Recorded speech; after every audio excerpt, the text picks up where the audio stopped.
नमस्कार। चलिए शुरू करते हैं भारतीय राष्ट्रीय कांग्रेस के इतिहास पर एक फटाफट क्विज। अगर आप किसी भी कॉम्पिटिटिव एग्जाम की तैयारी कर रहे हैं तो ये आपके लिए है। देखते हैं आपकी तैयारी कैसी है। हाँ, बीपीएससी हो, एसएससी हो या फिर रेलवे, ये सवाल अक्सर पूछे जाते हैं। तो ये एक बहुत अच्छा मौका है अपनी नॉलेज को टेस्ट करने का और जो भी ज़रूरी फैक्ट्स हैं उन्हें एक बार फिर से रिवाइज करने का।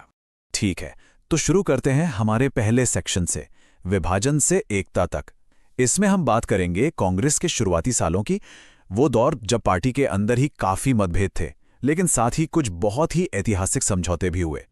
तो ये रहा पहला सवाल, कांग्रेस का विभाजन कहाँ हुआ था? सोचिए, ये हमारे स्वतंत्रता संग्राम का एक बहुत बहुत जरूरी मोड़ था।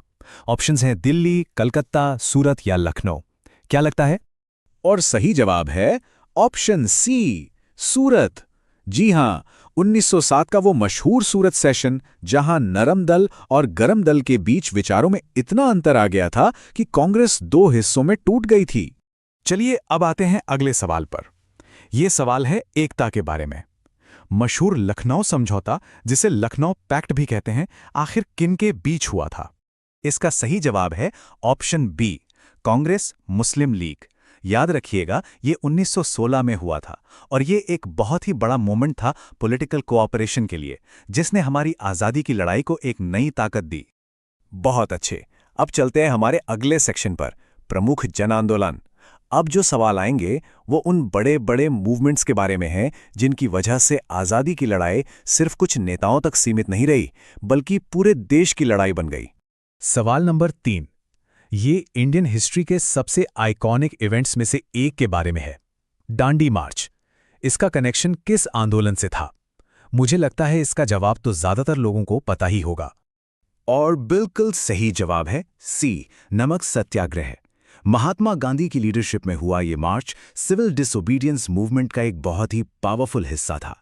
इसने सच में ब्रिटिश राज की जड़ें हिला दी थीं।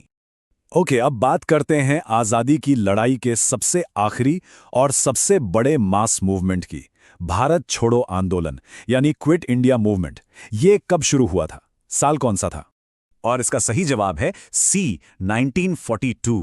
और हां, यही वो आंदोलन था जिसमें गांधी जी ने करो या मरो का वो फेमस नारा दिया था। ये एक तरह से फाइनल कॉल थी आज़ादी के लिए। बहुत बढ़िया जा रहे हैं। अब हम आ गए हैं अपने आखिरी सेक्शन पर, स्वतंत्रता का संकल्प।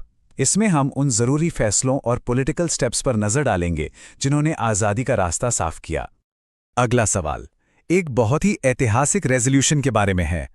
पूर्ण स्वराज यानी कंप्लीट इंडिपेंडेंस का प्रस्ताव कांग्रेस के कौन से सेशन में पास हुआ था? यह सच में एक टर्निंग पॉइंट था। सही जवाब है ऑप्शन बी, लाहौर। जी हां, 1929 का लाहौर सेशन। यही वो पल था जब कांग्रेस ने अपना गोल डोमिनियन स्टेटस से बदलकर पूर्ण स्वराज कर दिया।